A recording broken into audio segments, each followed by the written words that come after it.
Well, good afternoon, everybody. Today, Art of the Problem released a new video, so I decided we'd react to it on stream.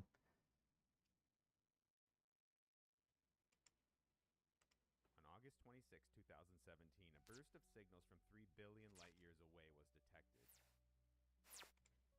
And for the first time, it appeared to be written in some kind of language. Every other signal we've detected from space was either a single burst, one loud moment, and then silence, or a perfectly repeating pulse like a clock. But a message in any language requires change, either different kinds of pulses or different spacing between them. And this signal had both, an unknown pattern that didn't repeat. For the first time, we were looking at something that could carry a message, which leads to a fascinating question. How do we tell if a signal like this is coming from an intelligent source versus something naturally occurring? What's our intelligence filter? And if a signal did pass that test, what's our best plan on how to read it? The very first time we detected a radio signal from space was by accident during World War II. In February 1942, British military radar along the south coast suddenly filled with noise. They assumed the enemy was jamming them by flooding their radio frequencies with noise. It was a common attack. But soon after, physicist James Hay noticed the noise followed the sun across the sky. It wasn't coming from Earth, so he called the Royal Observatory, and they noted a massive sunspot was active, an explosion on the surface of the sun. And it confirmed that the sun was the source of this.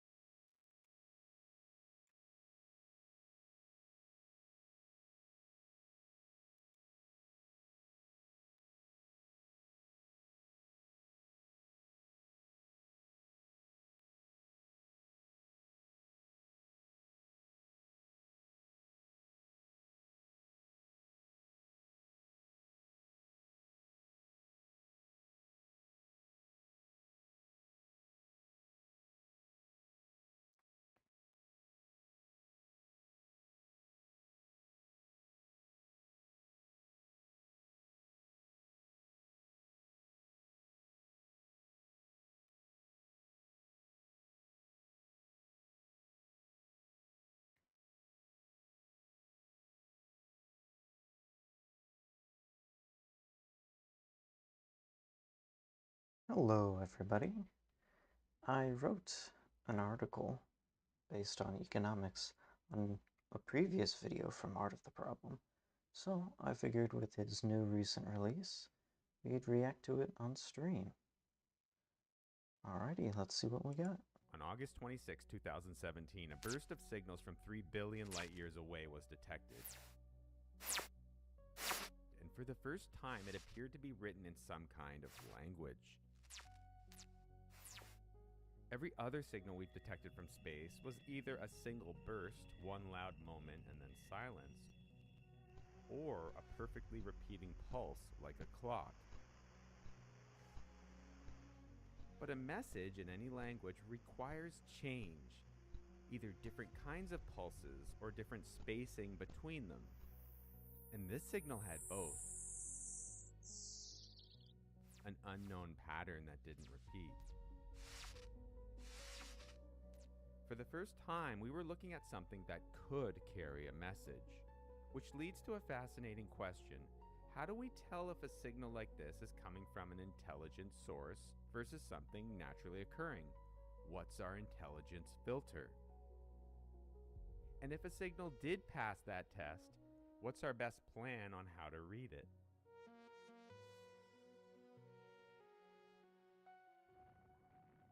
The very first time we detected a radio signal from space was by accident during World War II. In February 1942, British military radar along the south coast suddenly filled with noise. They assumed the enemy was jamming them by flooding their radio frequencies with noise. It was a common attack. But soon after, physicist James Hay noticed the noise followed the sun across the sky. It wasn't coming from Earth, so he called the Royal Observatory, and they noted a massive sunspot was active, an explosion on the surface of the sun. And it confirmed that the sun was the source of this burst of noise. This realization opened up a new way of seeing the universe. Well, of course, it's all electromagnetic radiation, not just that from the visible spectrum. So radio waves would be perfectly normal in this instance. universe, not with visible light, but with invisible light, radio waves. A radio wave is just light at a frequency too low for your eyes to see. On Earth, we create radio waves with an antenna, which is a loop of wire we pass electric current back and forth through. And to detect it, you just need the same kind of wire somewhere else. When a radio wave hits it, it pushes a tiny oscillating current through the wire that we can detect. That's how radio works. But the sun is immensely powerful, billions of times louder in radio than anything a civilization could produce. So to detect anything quieter from far away, you'd need a much more sensitive antenna, which requires a much larger loop of wire. And that's exactly what Jocelyn Bell did in 1967 when she was 24, working on a homemade radio receiver to listen in space. She strung wires across 4.5 acres of posts at Cambridge University. She amplified the electric signal detected in this wire, like turning up a guitar amp, and visually plotted the total energy over time, what you'd see on an oscilloscope. If you build your own and do this, the first thing you'll notice is you always pick up some noise. Even pointing at the empty sky, there is a faint hiss. In 1933, Carl Jansky discovered that this hiss gets louder when you point at the bright strip of stars we see across the night sky, named the Milky Way, which we later realized was our own galaxy seen from the inside. Our entire galaxy is quietly humming in radio, and that background hiss is now measured in a unit named after him, the Jansky. It's our baseline. Anything we're looking for has to stand above it. But if we just plot the radio energy over time, it mixes all frequencies together into one measure. And just like a prism breaks white light into its component colors, we can break a radio signal into its component frequencies. When we do this, we get a spectrogram, frequency on one side, time on the other, the brightness showing how much energy. This gives us a fingerprint of what arrived. If I do this with my voice, it looks like this, many frequencies all at once, what we call broadband. A solar flare looks similar, energy everywhere all at once in a wave. But compare that to the simplest thing an antenna can send, energy at just one frequency, a single bright line, what we call narrowband. A radio telegraph works this way, one frequency switched on and off in short and long pulses. So when we first looked at space, we only saw noise, but as we started scanning closely at our galaxy, the first... That was S, S, and O,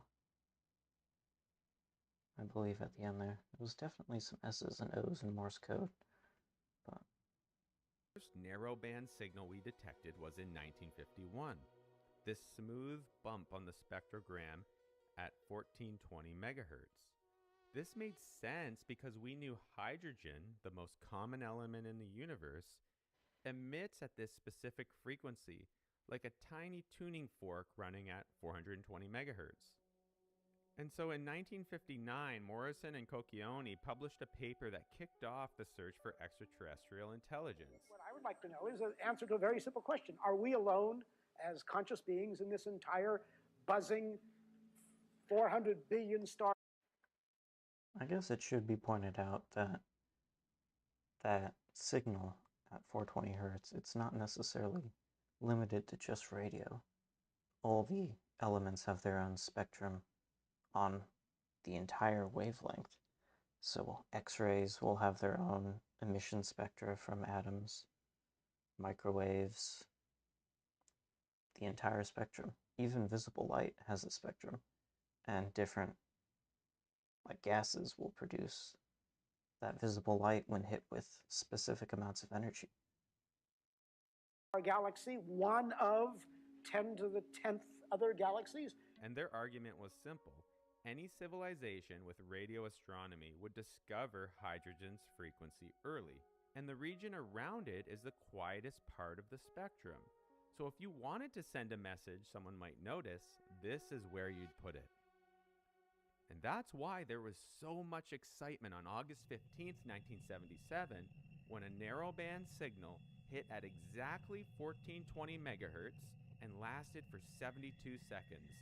It was 30 times the strength of the background noise. The astronomer who saw the signal on the printout circled it and wrote "wow," known ever since as the wow signal. We hope that there might be something hidden inside, such as a pattern buried in the tiny variations within that note, but when you zoom in, we only ever found random fluctuation. It lasted 72 seconds and then silence. To this day, no one knows for certain what it was, and it never came back. Today's video. If it's at just hydrogen spectrum, it literally just could be natural though, even though it is impressive. Video is sponsored by Incogni. We've been talking about how to read signals, what patterns reveal about their source. And here's an uncomfortable one. Right now, hundreds of data brokers are profiling you. Your name, address, phone number, relatives, shopping habits, all bought and sold without your knowledge. I get calls constantly from people who already know my address, my name, details about me. That's the signature of a data broker. Recently, security researchers discovered an unsecured online database containing 149 million usernames and passwords from services like Gmail, Facebook, Netflix, and crypto platforms. And scammers use that information for targeted phishing. Criminals use exposed addresses to find people, and someone can open credit in your name before you even know your data was out there. Incogni contacts data brokers on your behalf, files removal requests, and fights back automatically. Their new custom removals feature, available on the Unlimited and Family Unlimited plans, lets you point to any site where your info appears, and a real privacy agent handles the takedown. Go to incogni.com/AOTP, use code AOTP for 60% off. Link below. This brings us back to the student Jocelyn Bell, who in November 1967 noticed a short spike of energy repeating every 1.3 seconds. This clock tick in space, so precise they half-jokingly called it LGM1 for Little Green Men. It was like the wow signal where each pulse stood way above the noise, but inside each pulse, only random variation. Each pulse looks slightly different, but that's just from the noise of the journey, like a lighthouse beam flickering through fog. The flicker or variation is the fog, not the lighthouse. It turned out that this signal was a collapsed star more massive than our sun, but condensed into just the size of a city, spinning once every 1.3 seconds, sweeping a beam of radio energy like a lighthouse, known as a pulsar. After this, we found many more. Isn't that just crazy though? The fact that we can time and that there's a regular pattern to just a spinning star that is throwing out outrageous amounts of energy. And it's that even that it literally, like clockwork, can be timed with perfect accuracy, regular like a clock, consistent. Oh, hello, pleb. Welcome back. Yeah, I wrote, one of the things I wrote recently was about an idea I found in a video from this guy, Art of the Problem. And so I decided to watch the new video that he released today. See if there's anything new. Because he's got good ideas. This one is different from his other works, which tend to be more focused on like market structures and economics. But yeah, fantastic. You just finished a story. I love that. It's always nice to finish.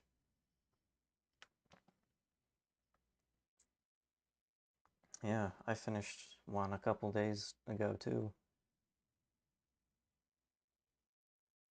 It's up on my Substack and stuff. I also got a Discord too. I now have a Discord channel. So yeah, that's fun.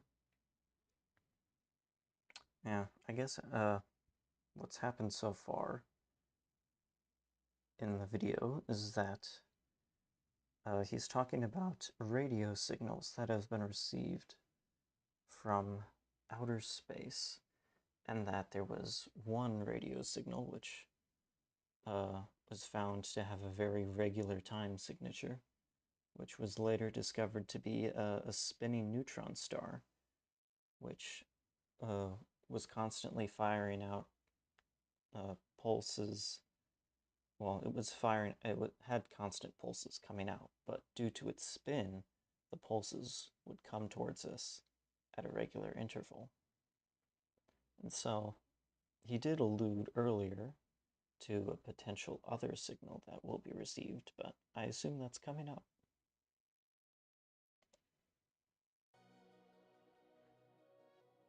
And remember, to send a message that carries information, you need change, different pulses, or different spacing, or different durations. All human and animal signals work this way, patterns of change. A chirp for danger, a different chirp for food. And this is why on August 26, 2017, it was so exciting.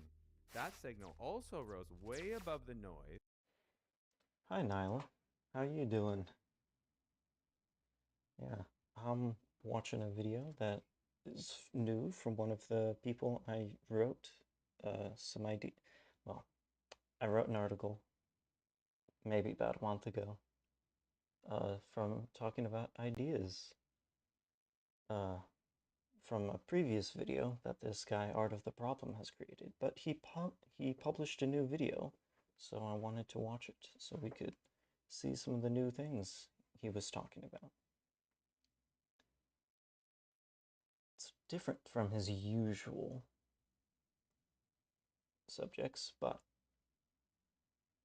alien signals and potential language, which I believe he's talking about, is definitely relevant to ideas we like to talk about here on this channel, like stories and writing.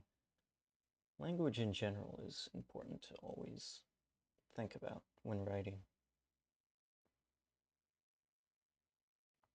Yeah, Pleb has recently finished a story, which is always fantastic. Yeah, and I'd love to read it, so I guess I'll have to find the link for my Discord that I recently created.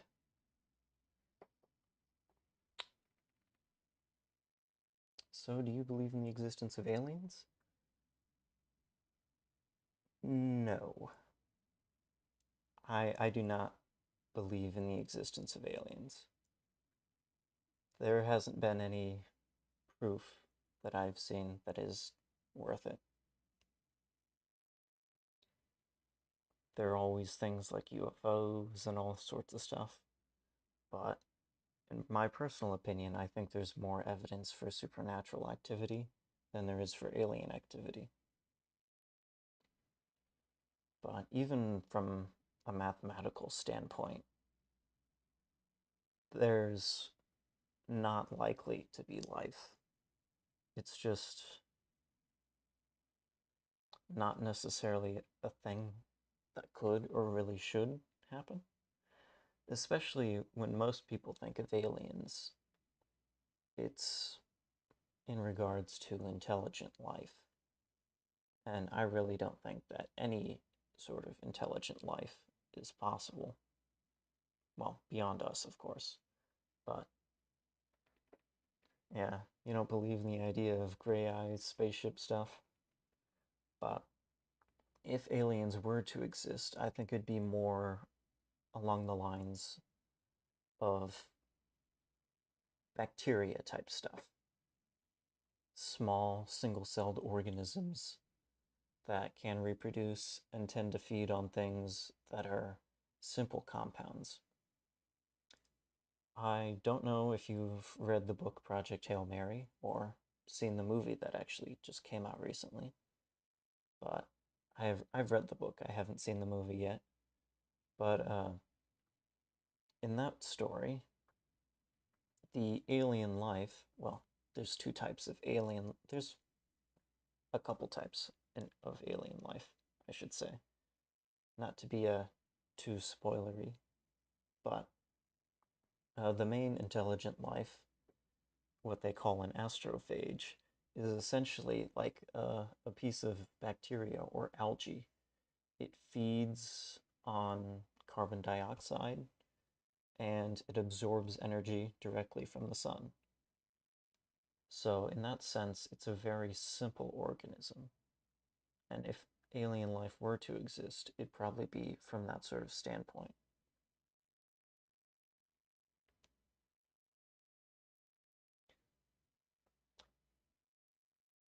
You think sentient life could exist, but they'd either be much older and much younger species?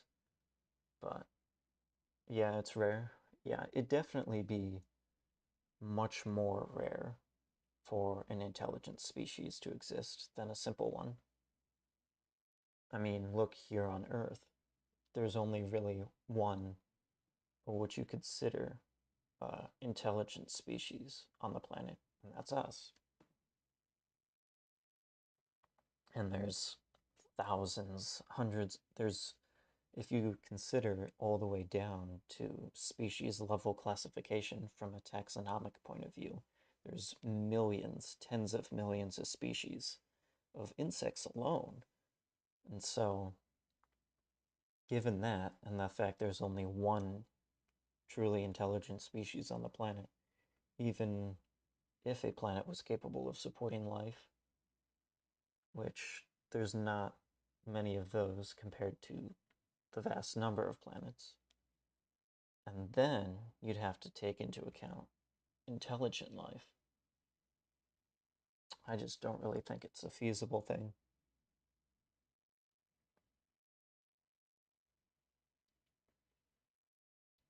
However, maybe this signal will say otherwise. But had different intensities, durations, and spacings. Some of them repeated. On the spectrogram, they looked like distinct brushstrokes, distinguishable and reoccurring. The kind of thing that could be a symbol in an unknown alphabet. Which brings us back to the first part of our key question. How would we know if this is something potentially intelligent or naturally occurring? To create that intelligence filter, we need to start with understanding more deeply what nature normally produces. Consider the simplest case, pure randomness. Everywhere we look in nature, from galaxies to Earth to the atomic level, we find energy bouncing around. Take water. If we zoom in on the surface and check whether a tiny disturbance is pushing up or down at any moment and measure that thousands of times, it's going to look 50-50. Pure randomness at its simplest is equally likely outcomes. But now consider what happens when we add a few random events together. A shape starts to emerge. The best way to see this is a pegboard. Each peg is one random event, left or right. A ball dropped travels a random path and accumulates at the bottom. The rarest outcome is when the ball goes the same direction every time. There's only one path that does that. Most paths lead to the middle. That's why you get this shape. And this is why the ocean's surface follows this shape if we measure water height over time. That's also why those betting platforms like Stake that have these betting games that look like this are also scams. Because it follows that normal distribution and you're basically guaranteed to lose money. Point, thousands of little waves are passing through from different directions. Most of the time, they partially cancel, some pushing up, some pulling down, leaving the surface near average sea level. That's the middle of the curve. But once in a while, by pure chance, many waves line up in the same direction, all pushing up at once, leading to a rogue wave, or all pulling down, leading to a rogue trough. Those are the tails of this shape. Gauss was the first to describe this shape. It happens anytime we add up random events. People's heights, temperature, the hiss between radio stations. We now call it a Gaussian distribution. This kind of noise, where every moment is independent of the last, is called white noise. What if instead each of these random events has an impact on the next outcome? In 1951, British hydrologist Harold Hirst published a study on the Nile River. He spent decades poring over centuries of flood records and found something strange. The Nile River wasn't memoryless like white noise. High flood years tended to cluster together. Low years clustered too. The signal had a drift to it, a kind of momentum. What does he mean by memoryless? Because it's assuming that the Nile, well, it assumes that the height of the Nile is not random and that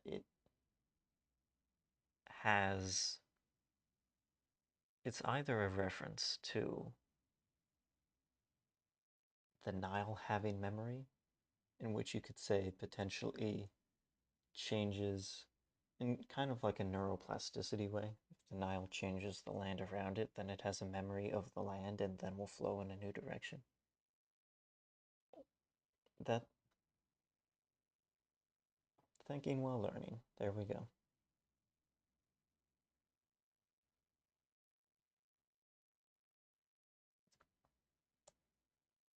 Not a pattern, not a cycle, just a tendency for what just happened to keep happening for a while. On the pegboard, we can model this too. Imagine the weight of recent balls starts to pivot the entire board, which is on an axle. A run of balls landing in one direction will cause it to tilt that way, making the next ball more likely to go that way. And then a run the other way will tilt it back. The center wanders. This is called colored noise, randomness with momentum. The average wanders over time in a way that white noise never does. Now, if we take any of these signals, whether white noise or colored noise, and sort the measurements from most common to least common, we get the same basic shape, this rounded convex curve. It's a fingerprint we see across nature. But what about intelligence? The only way to detect a mind is through what it communicates. In the 1940s, a linguist named George Ziff did this same kind of analysis on human language. He counted every word in a book and ranked them from most common to least common, and the shape was flipped. Instead of a convex curve we saw with random signals, it was a sharp concave curve. And when he squished both axes to see the full range at once, the curve straightened into a clean line angled at 45 degrees, known as a power law. We find the same slope in every book and every language we analyze. It's a universal pattern, known as Ziff's law. Language acquisition has this mathematical fingerprint. So maybe we had our filter. If the pulses in a signal have this frequency distribution, It does in human language, but what about animal communication? Because I think that would be a better way if it was a pattern that repeated itself with animal communication as well. Then I would consider it to more language broadly as a method of communication. But if it's just a pattern indicative to humans, it could literally just be indicative to humans. An alien life, which is not, guaranteed to communicate in the same way we do, would have no reason to have the same sort of statistical connection. following Ziff's slope, maybe it's coming from a mind. Because when we put our noise signals on this same plot, they don't make a straight line, they bend and fall away, a different shape entirely. So let's return to our signal from 2017 with the various repeating symbols and order them by frequency of occurrence. We get this concave shape which looks eerily similar to the language pattern and nothing like noise. But nature has another trick up its sleeve we have to consider. In 1944, Gutenberg and Richter already noticed the same shape when they analyzed the size of earthquakes, many small quakes and a few very large ones, with the same gradual slope on the Ziff plot. And there's a physical reason for this you can demonstrate with a pile of rice. you drop grains one at a time onto a pile, most grains cause nothing. Some trigger small avalanches, and rarely one grain will trigger a massive cascade. And if you measure these cascades and rank them, you'll get the same shape Zipf found in language. No brain required. Any system that accumulates stress and releases it, earthquakes, avalanches, lightning strikes, produce this shape if you measure them and rank them. And so this is the leading theory for what this signal was, a magnetar, which is like a pulsar but with a magnetic field a quadrillion times stronger than our sun, strong enough to tear apart atoms everywhere around it. And this field builds up stress in the crust. There's not a reason, but there's also not a true reason for them not to. Could have evolved similarly in at least language. It makes sense, because if you think about how, like, mathematics is a universal law of the universe, you know? Everything follows the laws of physics. And in a sense, you could get similar patterns even in alternative locations, simply due to the way physical interactions occur. So, like sound. Sound travels certain distances over a certain period of time, depending on the medium. So that's how we would get like sentence breaks, because when you're transferring an idea and you're stopping, you know, there's a certain amount of time you stop, presumably. And it would probably be different if you communicated in a different medium other than air. But this magnetar theory is also making some sense, so. Until it cracks, releasing energy in starquakes. So Zipf's law is not enough to be our filter because nature can imitate it without a brain. We need a filter nature cannot fake. This brings us to Claude Shannon, who went much deeper than Zipf. Instead of just measuring how often each symbol appears, he measured sequences of symbols, pairs of symbols, triples, and beyond. And when you plot two symbol sequences on the same chart, the slope gets steeper. If you do it with three symbols, it gets steeper still, and that keeps going as you measure longer sequences. This is because the longer the sequence, the more predictable the next symbol becomes. Each symbol you know narrows what comes next. Shannon showed this predictability. That's also how LLMs work, right? Because if you have, they're literally just predicting the next word in the sequence.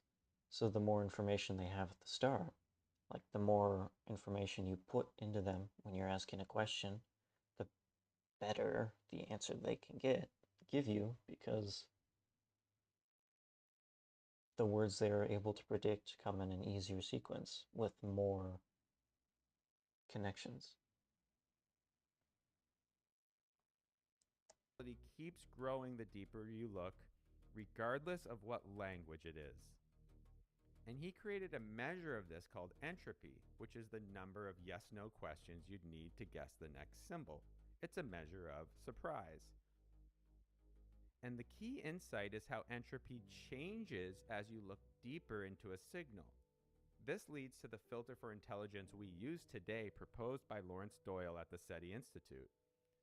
On this chart, the y-axis is entropy. On the x-axis, it's sequence depth, how many symbols back you're looking. All naturally occurring signals we know of stay flat on this chart. Looking deeper doesn't help you predict what comes next, but with language it keeps dropping. The deeper you look, the more predictable it becomes. Only a mind produces this signature. And to show how universal this test is, they turned to dolphins. They analyzed dolphin whistles and found this same shape. So two species, no shared ancestor, have the identical mathematical shape behind their language. And so this is their final filter. take any signal we receive and break it into chunks at its natural boundaries, then rank them by frequency and check the Zipf slope. Then measure Shannon entropy over depth. If it plunges, a mind was potentially behind its creation. But detecting a mind is, of course, only the first step. How could we ever understand what it's saying? This leads to another one of Shannon's insights. You can think of this frequency of occurrence as probability. And so if you know the statistics of a language, you can run it forwards. Just select the next symbol according to the known probabilities. He tried this with some toy examples, making English-looking sentences with a simple machine that simply selected next letters according to their statistics. And at depth 1, it looked random. At depth 2, some shapes started to emerge. And at depth 3, it started to look more like convincing text, especially as he selected based on word probabilities. Shannon was surprised how convincing this text looked, and he noted that to go much deeper and capture the long-range structure of language, perhaps hundreds of words deep, his machine would need an impossible amount of memory. It's too big to build. Until it wasn't. Nearly 70 years later, we built his machine. Known as large language models, large neural networks trained on one task, predict next word, turned out to be exactly that machine. When we looked inside, we found something unexpected. Concepts stored geometrically. Words that mean similar things end up in similar neighborhoods, surrounded by similar concepts, and those same neighborhoods appear in every language. The word for cold in Japanese sits in the same relative position to hot as it does in English.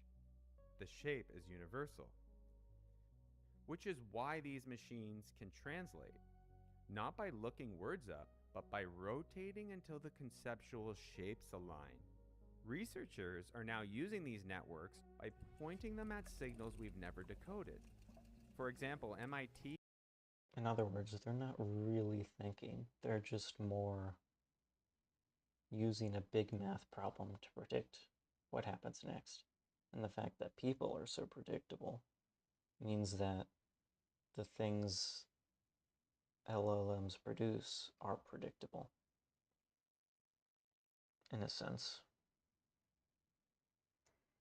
He trained one on sperm whale clicks. It learned the structure well enough to predict whale behavior, diving, surfacing, or socializing, with nearly 90% accuracy. The pattern is there and the machine could sense it. And for the first time, we have a tool now that might help us understand what an intelligent signal is saying. Not by sharing a language, but by recognizing the shape of one. So now the alien hunters and the AI researchers are now sitting with the same unanswered question. What does it mean to find intelligence outside of the natural world? I think even if there's a plausible argument for a few, we ought to keep looking. I'd even go further than that. If there's a plausible argument that there isn't anybody out there, bearing in mind that we can be wrong, we ought to keep looking, because the question is of the most supreme importance. It calibrates our place in the universe. It tells us who we are. And so it is worthwhile trying to find other civilizations, I would say, no matter what. I've been making YouTube videos for 15 years, all of them trying to explain things I'm curious about in a way I enjoy. And one part of my process I've never shared is I use music to find the feeling of an idea before I explain it. And so now I have this very cool collection of music I listen to whenever I'm working on a new idea. It's great for focused work sessions, especially on a loop. And so I've heard good things in regards to listening to specific genres of music when writing and communicating. Especially if you're trying to write, say, fiction, and you want a specific vibe, just put on a playlist. Fantasy, maybe you go more country music with instruments that are more acoustic. Sci-fi maybe puts some EDM or electronic music on. And your mind can be put into a certain pattern of thinking. It helps when you're writing, because, well, like electronic music, we think futuristic. We feel futuristic because of that, in that sense. So because you're listening to something which elicits thoughts and feelings of certain ideas, it helps to write and put out those ideas onto paper or into words. But honestly, great video so far. I enjoyed it. Although I do wonder, now, have they thought about applying a large language model analyzer to potential alien signals? Because if it could analyze them and find those patterns of language, potentially it could decipher it. Now, not to say that you would understand what specific words are, but you could probably get specific ideas. Time, temperature, distance, something that would be communicated. Could likely even physical things that would be known, like freezing points of water. Yeah. The great unknown. It's a wonder to behold.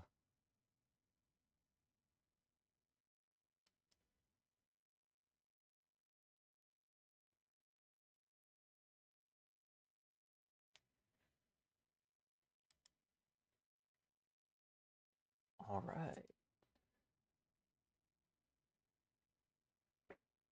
Trying out my just chatting screen for the first time here, so.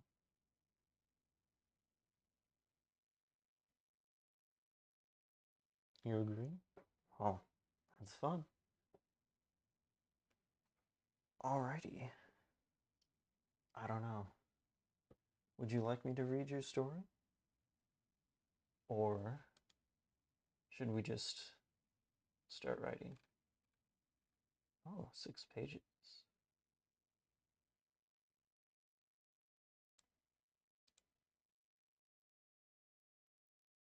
Oh, you like my just chatting screen? I think it's pretty neat. I think the words could be a little darker, but that's up to you. I think we can read a little bit of it.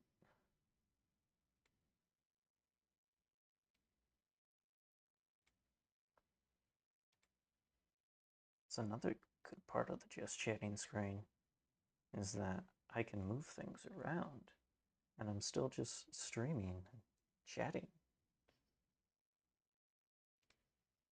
Alrighty. Maybe do it in sections when you're here? Yeah, sure. There's a chapter 1. Oh, chapter 2, okay. Yeah, we could do chapter 1. Alright. Arum Gulch, Richard's arrival. It was noon, sun high in the air, blazing heat onto the landscape. The wastes had been pretty calm that day, so a quietness had set in. It was broken by a series of loud metallic thuds. Oh, welcome back, Nyla. We're reading part of Pleb's story. I'm just starting out, actually, so yeah, you're welcome to listen. Mayor Caitlin Bandersnatch of Arum Gulch came out, getting up to the embrasures to look out of the town. There was a large construct racing across the sand and rock, kicking up a huge cloud of dust. The body of the thing looked like a lobster, made for smooth turns and speed. It had 12 segmented legs in all, each one landing heavily. It went 3 times the speed of any horse-drawn cart. Atop it appeared to be a small house, was big enough to... I just lost my... Can't read chat at the same time. All right, where was I? It was big enough for a maximum 2 rooms. Steam poured from several tubes across its exterior, only adding to the cloud in its wake. It was making a bolt for the gates of the town. Mayor Caitlin sighed and went down to get another cup of coffee before it arrived. Oh, did you make my model yourself? I did, yeah. Microsoft Paint. Oh, thanks for the follow, Nyla. Well, thank you. Yeah, I got a couple different poses too. There's this one, my thinking pose. This one is just my kind of explainer pose. And then the gaming pose. I've played a couple games on stream so far, but this one hasn't gotten a ton of use. Oh yeah, the just chatting screen? Yeah, that's new for this stream, so. But yeah, I'm quite excited about that one. I think it looks pretty good. Yes, we did play Pepsi Man, the original Pepsi Man game. Well, I should say the only Pepsi Man game for the PS2, I think it was. Quite unique, although the emulator I was using didn't fare the best. Alrighty. Oh yes, I just finished. Oh, PS1, yeah. You've made some models too, and animated screens? Oh, sure. I think we'll... Yeah, I'd love to see it. Actually, best way to show you... I do actually have a Discord channel, so... Hold on. I have a link tree.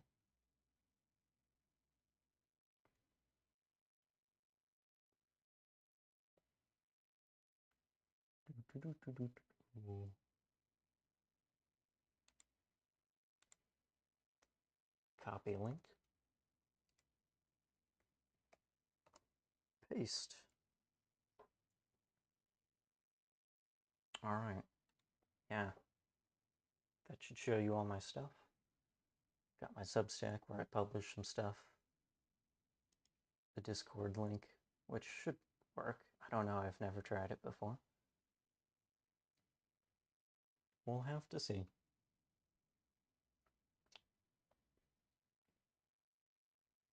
Direct messages. Oh, look. Oh, no, that's just a different server. But I guess we can get back.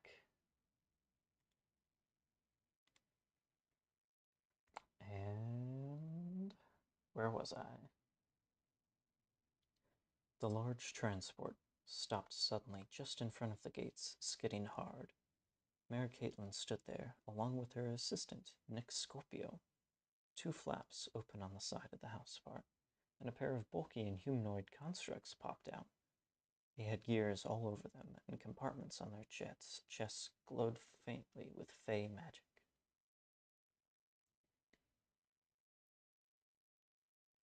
Oh. Well, well, well. I see you just joined.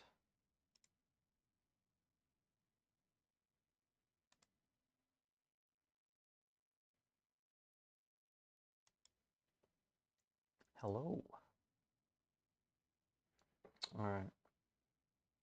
You can send whenever you like, but I think I'll finish reading at least this part. I think we'll go to chapter 1, end of chapter 1, and then we can move on from there. Alright, where was I? Yes. They ran up and opened the door of the house, along with letting down an extendable staircase. Down stepped a tall man, covered in more animal pelts than anyone cared to ask. A shirt made of tiger fur, with a peck window, and a scarf of snow leopard fur. The man's cape was emu feathers, with the ends being peacock feathers. His hands had the texture of shark pelt on the outside, and shoes that had been fashioned from turtle shells, as well as the pistol on the man's hip appeared to be made from gold. They had long brown hair coming down to their shoulder. On their face they had a small wire frame glasses with emerald green tint, and they wore an earring on their left ear designed to look like a poker chip. Down the stairs after the man came a brown bear with well-groomed fur. It kept close to the wealthy man's side like a trained dog. Arum Gulch, the wealthy man dropped his gaze from the sign to meet Caitlin's. Richard Don Quixote. Where's Jackie? Richard's voice was low and smooth, ironed out to sound inviting, though there were notes of a strong commanding tone. Clearly not the type of man who let people disagree without repercussions. Nix's eyes narrowed, clearly not trusting this newcomer. Caitlin sighed. I'm assuming you mean Jack Von Jack? The mayor offered through gritted teeth. Before the man could respond, a shout was heard. All of them turning that direction saw Jack Von Jack come barreling down the inner path to the gate. Caitlin grimaced. She could tell she was most likely going to be having a headache or doing paperwork. Most likely both. Hey boss, Jack panted as he slowed his sprint. Glad you came. I promise it's for real this time. Guaranteed. I'll make you richer, and me out of your hair. This is your last chance, Jackie. Get it wrong, and I assure you, we could always use another factory worker, Richard stated, his voice calm and friendly despite the content of his dialogue. Jack awkwardly smiled, though he attempted to hide his shudder of fear. Now show me where that gold mine of yours is. I want to see what I came for, Richard commanded, looking around absent-mindedly at the town. Actually, Nix interjected harshly, that mine belongs to the city, and therefore is under the ownership of Mayor Caitlin Bandersnatch. Caitlin smiled. She'd been about to bring up that point herself, but could admit off-base Nix was a more intimidating figure. The color drained from the face of Jack as he realized he would have to go through the mayor to share the mine with Richard.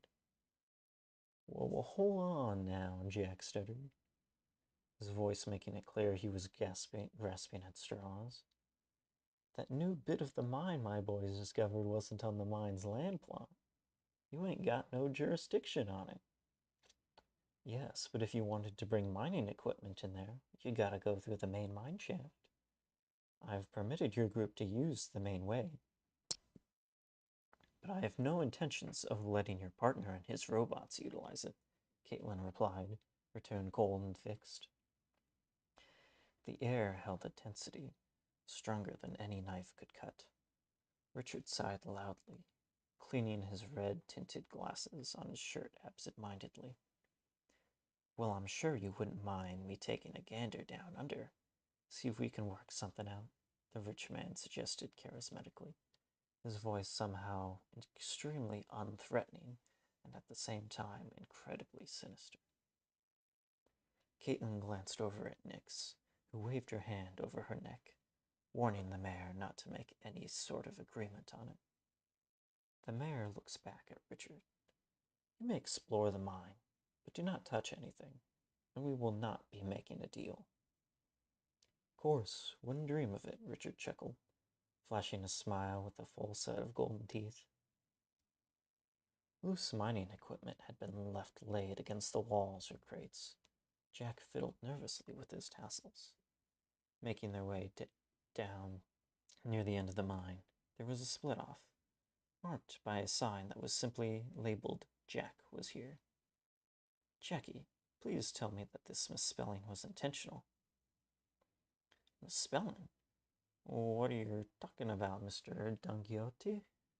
Richard asked, his confusion genuine. With a sigh, Richard waved it off, and they made their way down the side tunnel. So, you said you found gold down here. Enough to make Midas jealous, I believe is how you phrase it, Richard inquired loosely. The irony of the description not lost on him. Yes, sir, and we believe there may be more as we go deeper, Jack boasted proudly, hoping that the taller man would have the same. After a silent tick, Jack's face dropped a bit. Sadly, she owns all that beginning mine, so we can't go using it. Does she own the whole mountain? Richard inquired. No, sir. Wonderful.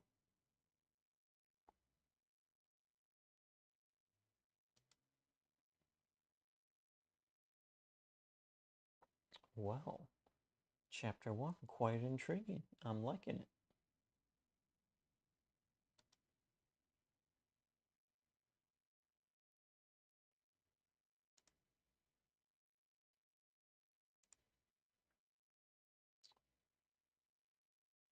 Yeah, like mentioned at the start, unedited.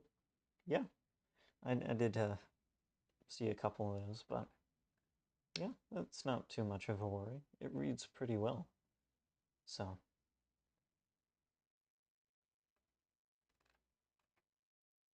but yeah, some. I'm glad you enjoy. Well, yeah, quite intriguing. Excited to learn more. Don't know if, well, Nyla Reen hasn't sent anything, which is strange. Okay, but yeah.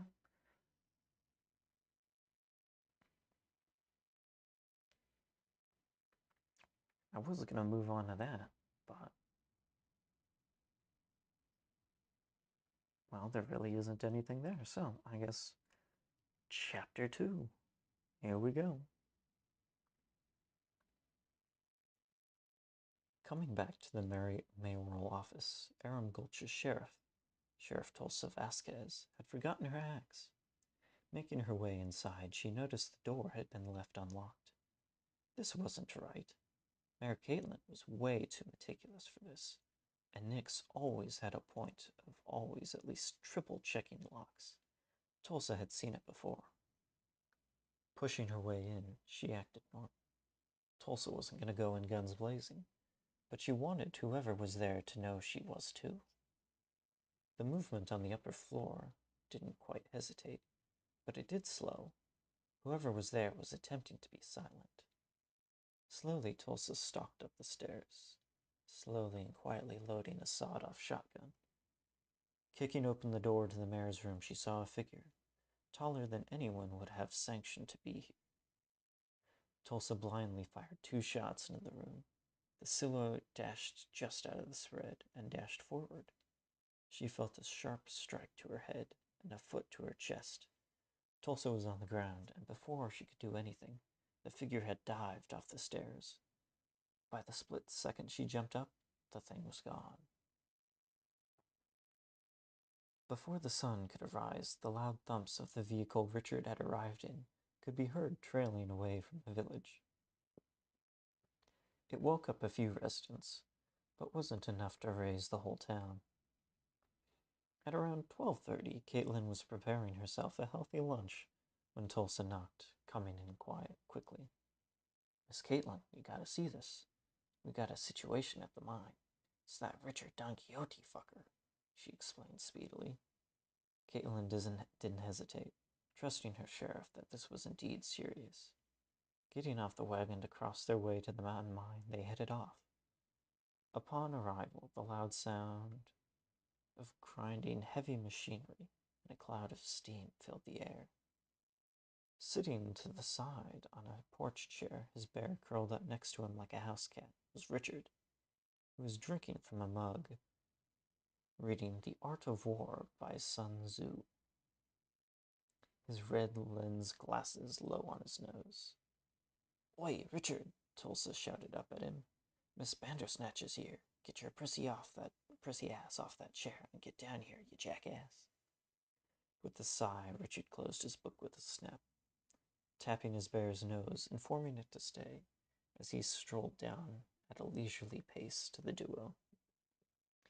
"Hello there, my fine friends. I can tell you by your faces something's amiss. Mind telling me what the trouble is?" Richard inquired, friendly enough, but clearly it was just a reluctant formality. "The problem is whatever's going on over here. What's all this noise and dust from?" "I told you that you weren't allowed to make any changes to the mine," Caitlin said, forcing down a snarl from entering her tone. "See, that's just the thing, Miss Bandersnatch. I'm not altering the main mine at all." Richard put his finger to his lips and whistled. All at once, the robots stopped, the steam puffing from the pipes on them slowing to a halt. As the cloud of dust and steam cleared, it was visible where a large drill machine was creating a tunnel. "So I happened to learn from the official mine borders. So I happened to learn of the official mine borders from a friend of mine, of course. And would you look at that? You only own the main shaft," Richard said arrogantly, a smirk on his face. "That offshoot that Jack discovered, technically unclaimed territory. If you look up there, I have some clear markers of my land, so you'll be sure to mine them if you please." "So you're out here mining a new entryway into Jack's tunnel system?" Tulsa said, voice filled with sarcasm. "Yes, that's exactly right, though I didn't appreciate the tone."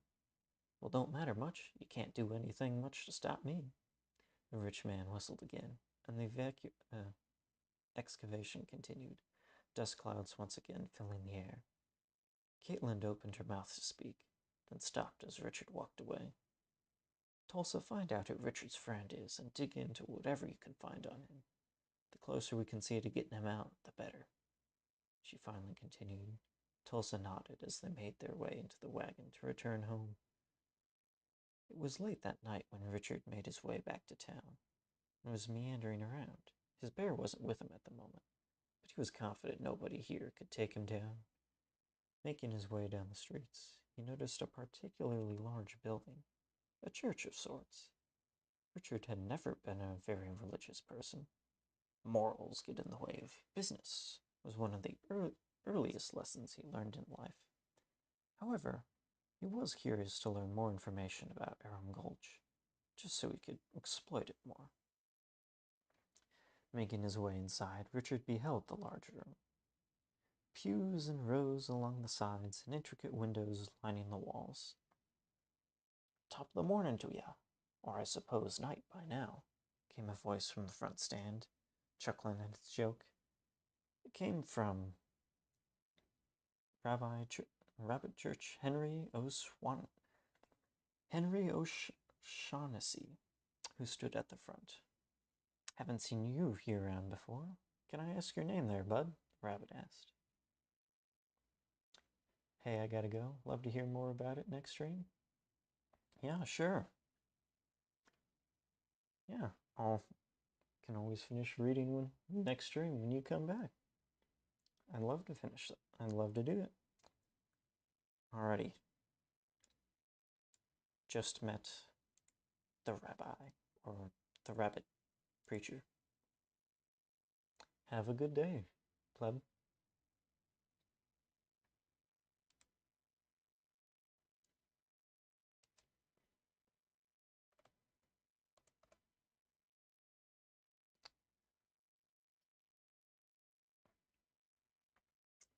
And Nyla.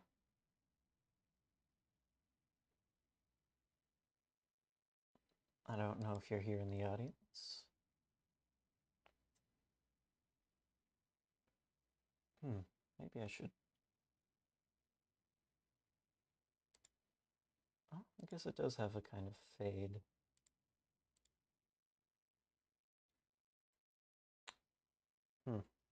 Maybe I should lengthen the fade or get a transition. That'd be cool. But, yeah. Don't know if you're in the audience, Nyla.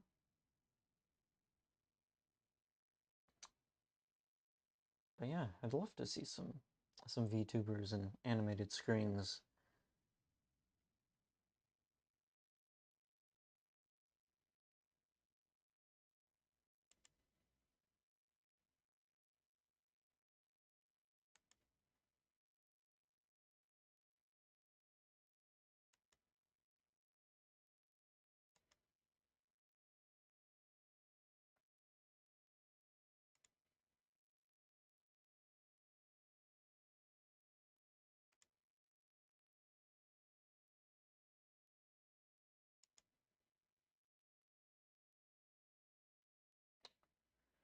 Alrighty. Let's see.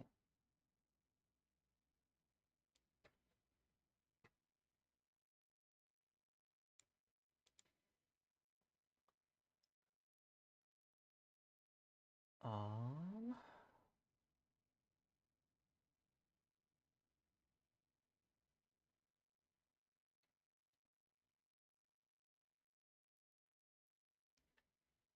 oh, Nyla is typing.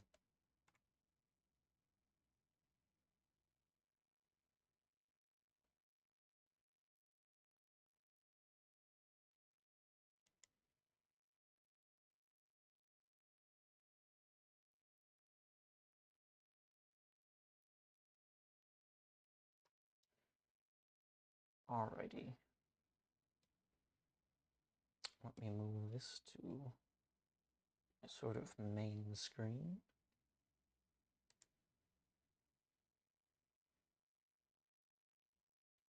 And then we can present it. So, this is one of the VTuber models you've created. I think it looks great. Very fluid. Interesting.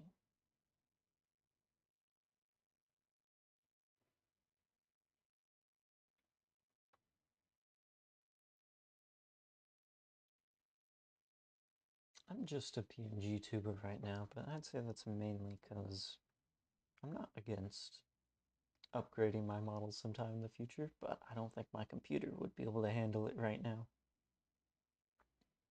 Although maybe if the model was, it looked like this and wasn't like super detailed, like the ones that always have lots of frills or things with lots of physics. Lots of physics is always a problem for computers. But yeah, these look pretty good. Good job, Nyla. PNG tubers are a lot easier for someone like me. I'm not that artistic, but I can draw a picture or two. Oh, wow.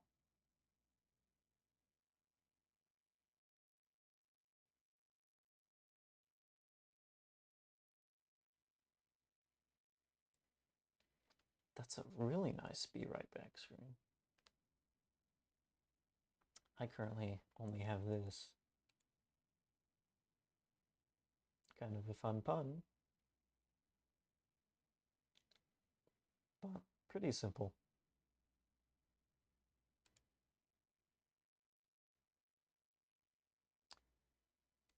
Alrighty.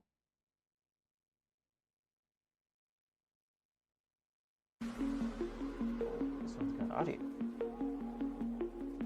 Bit loud.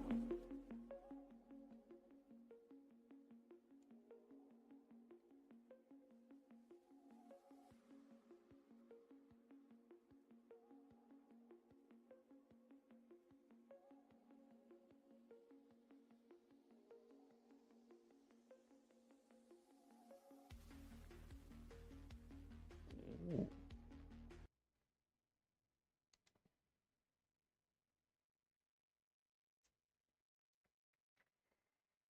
Yeah, that's pretty cool. You did a good job on these now.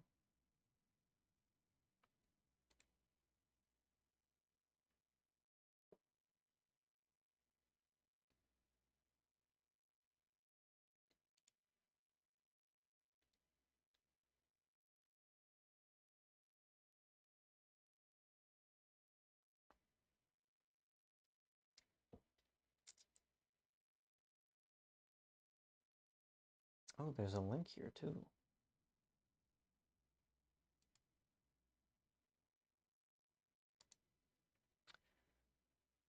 I might follow it, see where it heads.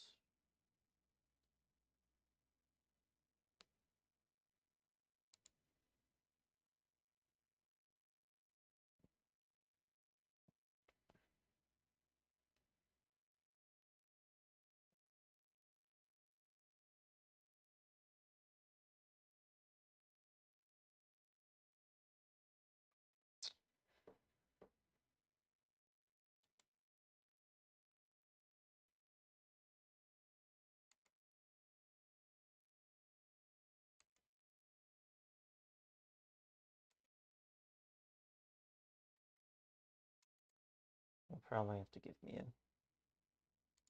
little bit of a moment. It's not the fastest computer in the world. It's a little faster when streaming, though.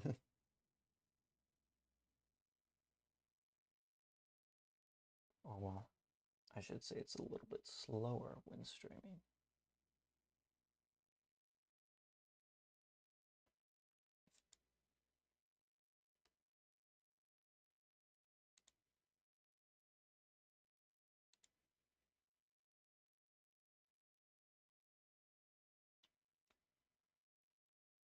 However, we're getting something. We're loading.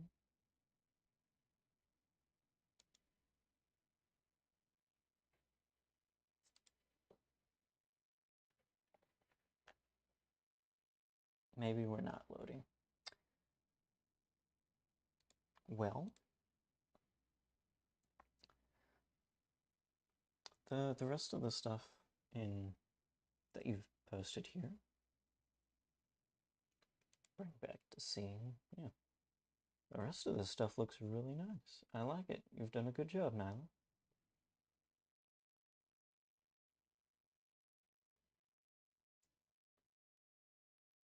So, do you do commissions? Is that the sort of thing?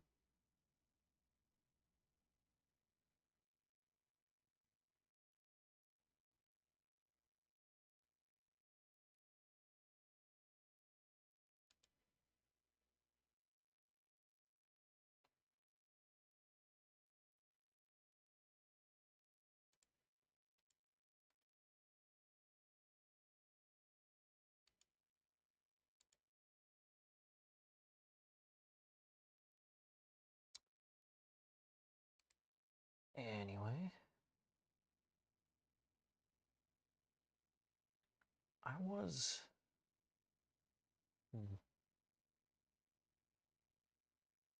My PNG tuber. He's not really moving. Hello there, buddy.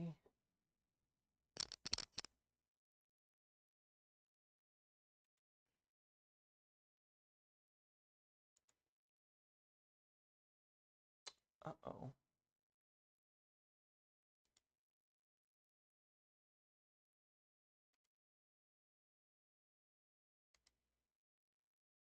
Hello?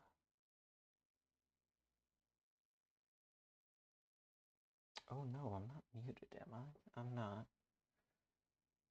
Don't know why. Hello?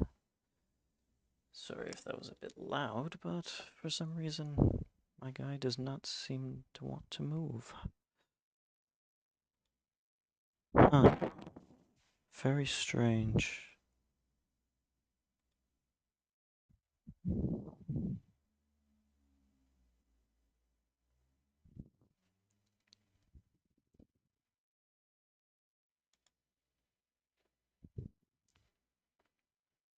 I may have crashed, I don't know.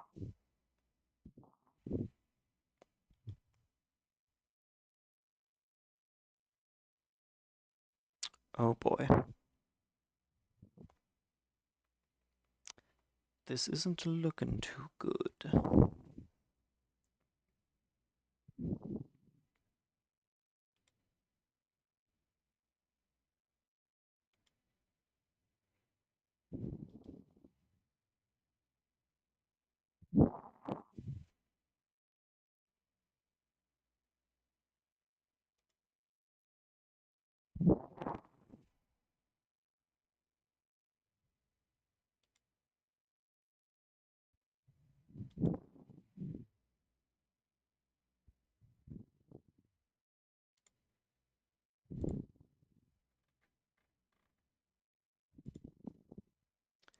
Hello? Uh,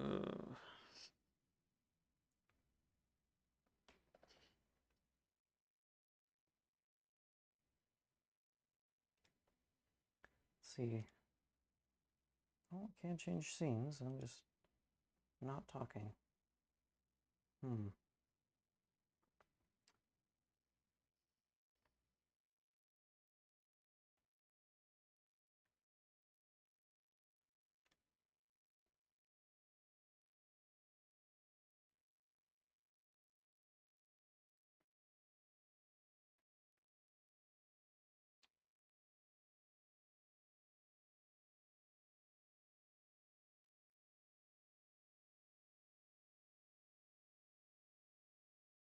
I appear to be using 90% of my CPU.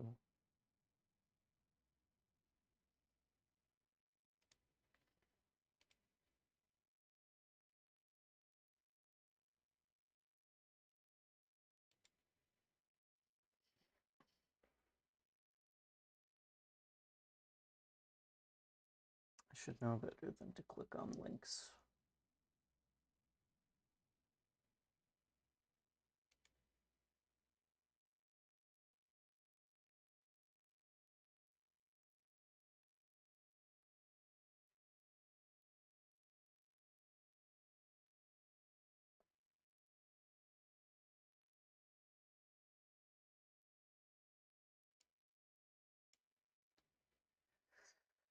Oh boy.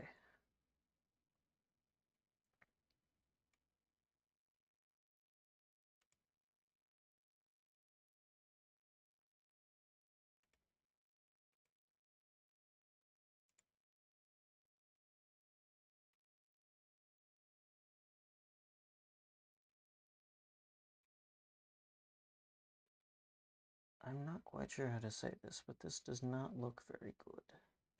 Especially not this one either. So, I'm going to stop streaming for a minute. And hopefully